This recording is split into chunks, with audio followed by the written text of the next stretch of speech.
तो क्या राव इंद्रजीत सिंह नायब सिंह सैनी से सीएम कुर्सी छीन कर रहेंगे?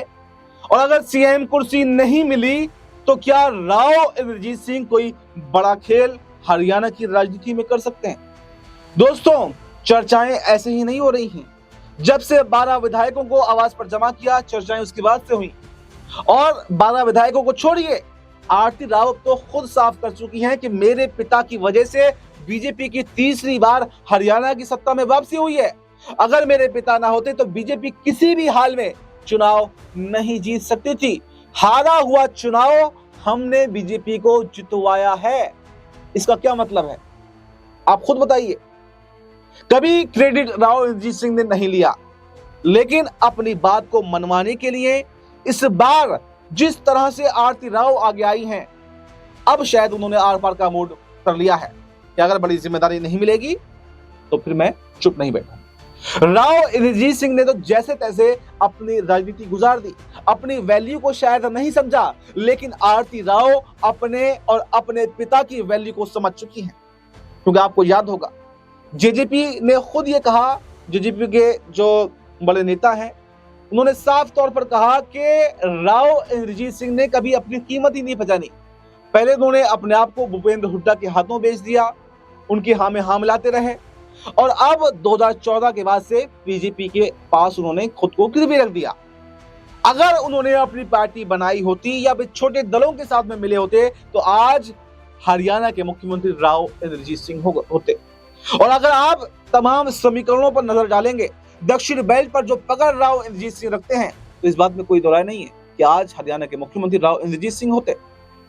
10 विधायकों के साथ में दुष्यंत चौटाला जब बीजेपी के साथ गठबंधन करके डिप्टी सीएम बन सकते हैं, तो जिसके पास 15-20 विधायकों का समर्थन हो वो सीएम क्यों नहीं बन सकता? और अभी भी मांग सीएम या डिप्टी सीएम की तो है। भाई, अगर सीएम नहीं बना रहे तो कम से कम आप डिप्टी सीएम बना दीजिए आरती राव को। लेकिन कोई भी जवाब बीजेपी की तरफ से नहीं आता। तो क्या बीजेपी की उल्टी गिनती अब हरियाणा के अंदर शुरू हो चुकी है, या फिर आरती राव और राव इंद्रजीत सिंह के आगे इस बार नायब सिंह सैनी को, मोदी शाह को झुकना पड़ेगा?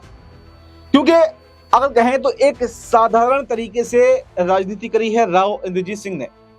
उन्होंने सही मायनों में कहें तो अपनी वैल्यू नहीं समझी, बल्कि उन्होंने किसी बड़ी पार्टी के साथ में जुड़ना अपने आप को ज्यादा बेहतर समझा। लेकिन आरती राव जो तेवर दिखा रही हैं, उसका साफ संदेश यह है कि अगर अभी भी बीजेपी नहीं संभली तो इसका नुकसान उनको उठाना पड़ेगा। क्योंकि आपको बताएं दोस्तों, 46 सीटें बहुमत के लिए चाहिए होती हैं हरियाणा में, और 46 से मात्र 2 सीटें ज्यादा ही बीजेपी के पास में है, 48 सीटें हैं। अगर जो 12 विधायकों के साथ में बैठक की थी वो विधायक बीजेपी से अलग हो गए तो सरकार गिरने से कोई नहीं रोक सकता। और न सिर्फ विधायक अलग होंगे, बल्कि राव इंद्रजीत सिंह तो खुद सांसद भी हैं। इसके अलावा 5-7 सांसद को भी आराम से तोड़ लेंगे। तो अगर इतने सांसद टूट गए, 5-7 छोड़िए 2-3 भी टूट गए, जहां बीजेपी एक सांसद के लिए इधर उधर मुंह मार रही है, उनकी बड़ी बड़ी डिमांडें पूरी कर रही है, तो फिर राव इंद्रजीत सिंह के सामने तो झुक जाएगी। भाई देखिए, जीतन राम मांझी के पास में कितने सांसद हैं, चिराग पासवान के पास में कितने सांसद हैं। छोटे छोटे दलों को लेकर ही बीजेपी चली है, और इस बार उसको एक सांसद की जरूरत है।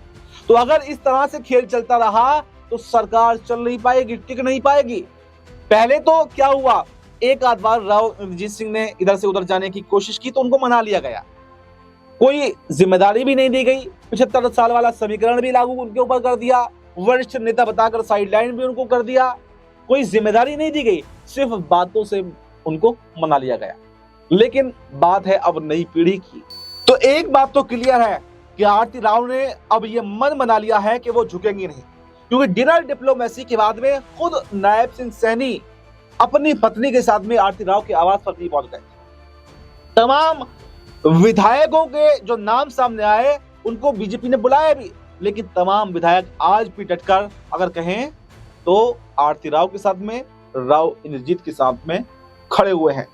तो ये देखना दिलचस्प रहेगा कि अगर बीजेपी कोई बड़ी जिम्मेदारी आरती राव को नहीं सौंपती है, राव इंद्रजीत सिंह को नहीं सौंपती है, तो हरियाणा में बड़ा उलटफेर होकर रहेगा। और न सिर्फ हरियाणा में, अगर एक राज्य में भी बीजेपी की सरकार गिरती है तो फिर कई राज्य इसकी जद में आ सकते हैं, क्योंकि पड़ोसी राज्य है राजस्थान, और राजस्थान में भी कुछ समीकरण इसी तरह के हैं।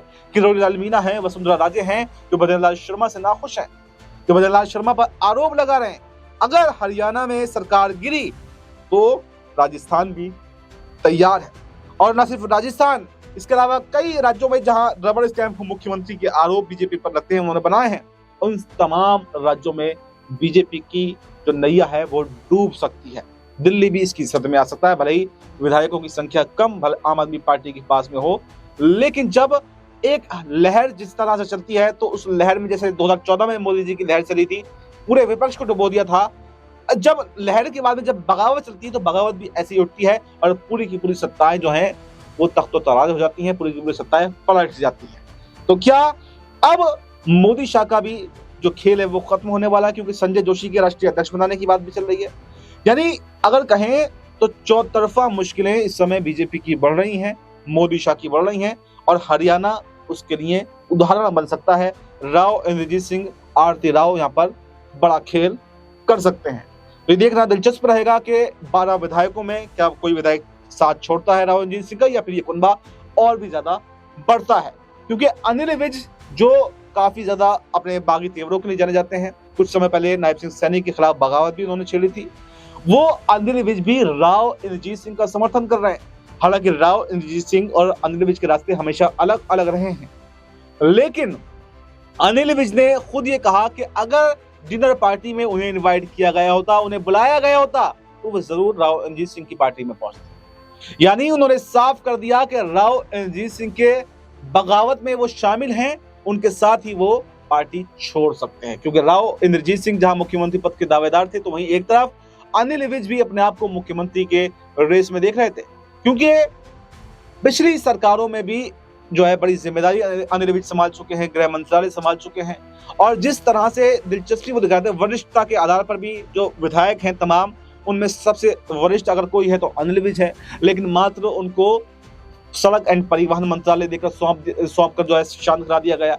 और उसके बाद में जब उन्होंने बगावत की तो कारण बताओ नोटिस सौंप दिया गया था। तो तमाम तरीके से अगर आप देखेंगे तो अनिल विज भी राव इंद्रजीत सिंह का समर्थन कर सकते हैं, और ये दो नेता एक साथ में आ जाएं तो नई पार्टी भी बना सकते हैं, किसी पार्टी में जा भी सकते हैं, कांग्रेस में भी जा सकते हैं, जेजेपी में जा सकते हैं, यानी कि बड़ा जो नैया है वो बीजेपी की डुबो सकते हैं। तो ये देखना दिलचस्प रहेगा कि क्या इस बार राव इंद्रजीत सिंह को या आरती राव को मनाने में इस नायब सिंह सैनी या मोदी शाह कामयाब होते हैं, या खेल पलट कर रहेगा और बीजेपी की सत्ता जाकर रहेगी। इस पूरे मुद्दे पर आपकी क्या राय है? आपकी जो भी राय है वो कमेंट बॉक्स में जरूर बताएं और हमें दीजिए इजाजत। नमस्कार।